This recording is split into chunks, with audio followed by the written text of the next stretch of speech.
문 대 윤, 헌정사 초유의 싸움이 시작됐다. 오늘 따라서 톱뉴스 제목도 이렇습니다.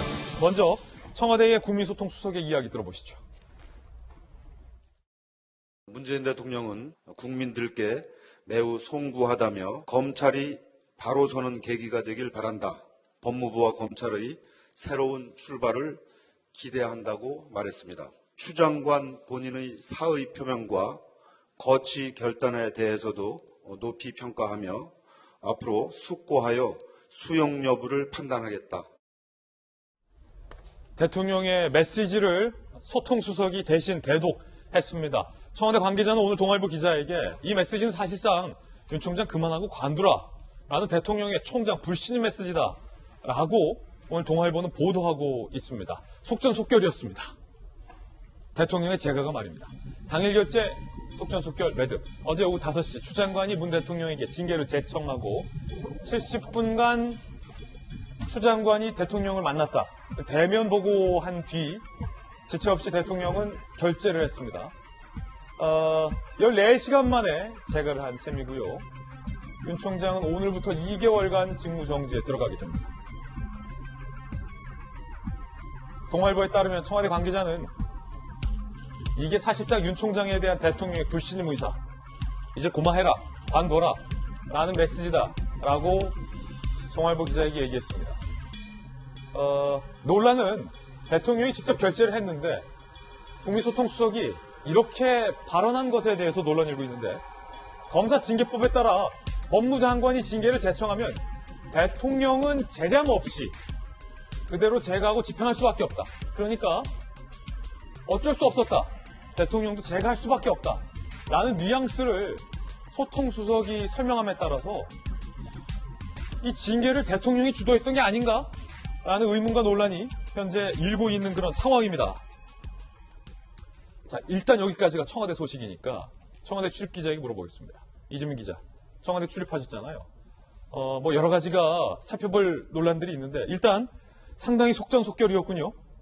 그렇죠. 뭐 징계 정직 2개월 난 게 이제 어제 새벽 4시였죠. 그리고 나서 어제 오후에 5시에, 오후 5시에 추미애 장관이 문재인 대통령에게 징계 결과를 보고했고 약 70분간 대면 보고가 있었다고 합니다. 그리고 나서 오후 6시 반에 징계위를 재가합니다. 그러니까 정직 2개월을 재가한 거죠. 그렇게 되니까 징계 결정부터 재가까지 14시간 한 반 정도 걸렸다. 이렇게 지금 언론으로 보도하고 있고 어제도 그러니까 이 재가 자체를 이렇게 늦출 이유는 없었다. 이렇게 보이고 결국은 이제 그 다음 어떻게 보면 수습 국면에 대한 고민들을 지금부터 이제 청와대와 여권을 하고 있지 않나 싶습니다.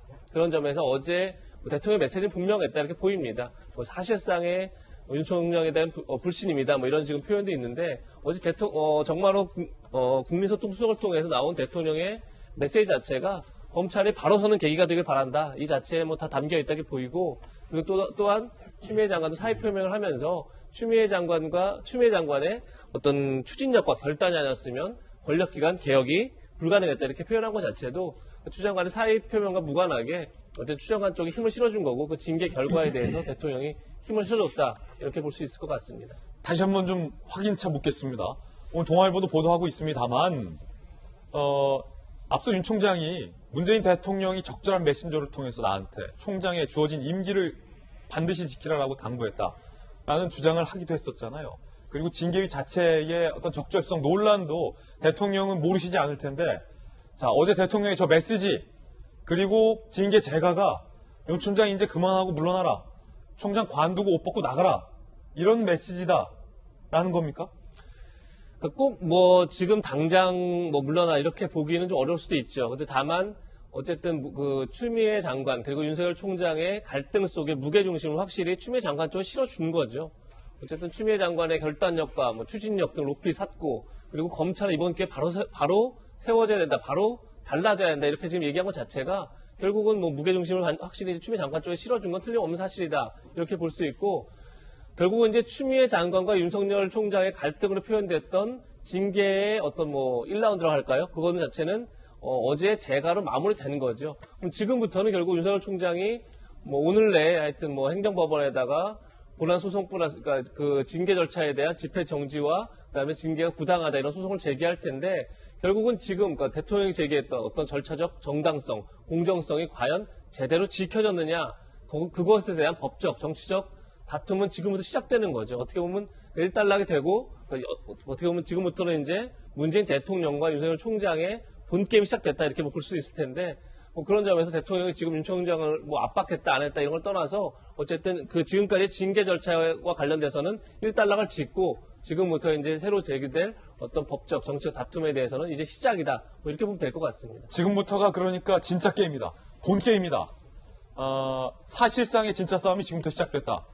이재명 기자의 개인견해였는데 논란은 문재인 대통령의 이 참모를 통한 메시지 중에 법무부 장관이 징계 결과에 대해서 제청을 하면 대통령은 법에 따라서 재량 없이 재갈 수밖에 없다.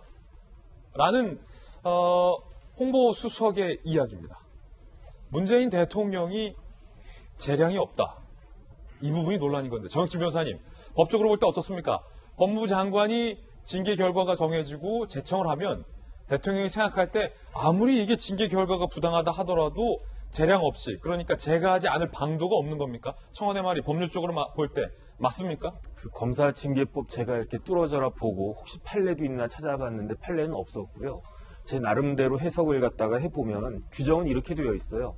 정직과 같은 그런 징계 처분의 집행은, 그러니까 의결은 그 징계위원회에서 하는 건데 집행은, 그 정직의 집행은 뭐 징계위원회 의결이 있은 다음에 당연히 하는 거겠죠. 그런데 뭐가 중요하다고 저는 생각을 하냐면 법무부 장관의 제청이 있은 다음에, 그런 다음에 대통령이 한다예요.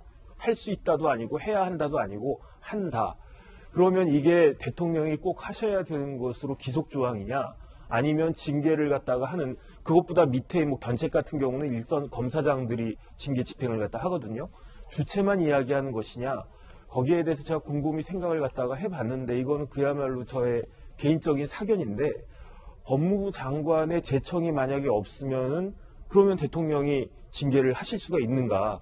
그 규정 위반이잖아요. 그러니까 그 다음에 이제 대통령 권한이라고 하는 건 워낙 막강한 것이기 때문에 법률안도 이거 그 리젝트할 수 있는, 비토할 수 있는 권한이 있지 않습니까? 그 다음에 제가 곰곰이 생각을 갖다가 하면서 2013년으로 돌아가 봤어요. 2013년 12월 18일 날 당시 여주지청장한테 정직 1개월, 그 사람의 양력 생일이었는데, 그래서 그때 의결은 12월 18일이었는데 공식적인 징계 처분은 언제였냐면 12월 30일이었어요. 예. 그 당시 대통령이었던 아마 박근혜 대통령이 그 여주지청장한테 12월 30일자로 처분을 갖다 한 거거든요. 그러니까 의결은 그 징계위원회에서 했겠지만 그 당시 그 징계위원장도 법무부 장관이 아니고 법무부 차관이 있었는데, 그런데 공식적 공문에 의해 가지고 처분에 나와 있는 그거는 누구 명의로 나가는 거냐? 대통령 명의로 나가는 것이기 때문에 만약에 대통령께서 이거는 저기 아무리 징계위원회 의결에도 불구하고 이건 좀 아닌 것 같다라고 하셨으면은 징계 집행을 하지 않을 수 있는 권한이 대통령한테는 있으실 것 같은데, 청와대 이야기를 선회하면 웬만하면 징계위원회의 의결을 존중하고 그걸 따르는 것이 맞다, 이런 식으로 말씀하신 것으로 저는 선회하고 싶습니다. 그렇군요. 자, 대통령 수석의 저 발언이 논란입니다. 대통령은 재량 없이 바로 결재를 한다. 뭐 법조인의 이야기 들어봤는데 두 분 청와대에 계셨으니까 누구보다 잘 아실 것 같습니다. 먼저 박정하 전 청와대 대변인, 대통령의 권한은 굉장히 막강하고 법률을 거부할 수 있는 권한도 갖고 있는데 본인이 임명한 임명권자에게 검찰총장에 대한 징계 재량이 없다라는 것이 사뭇 좀 이해가 되지 않는다는 조간신문들의 분석이 많은데 왜 청와대에서 저런 이야기를 넣은 걸까요?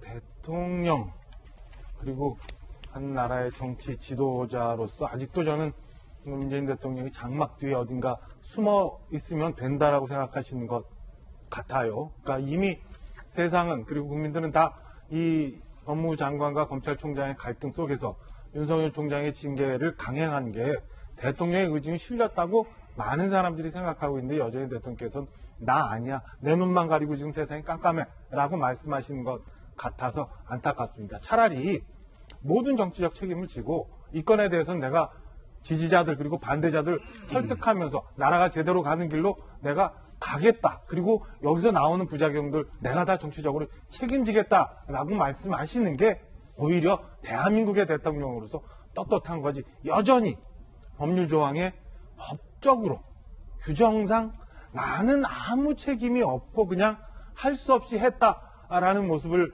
보이는 것 같아서 저는 안타깝게 생각이 듭니다.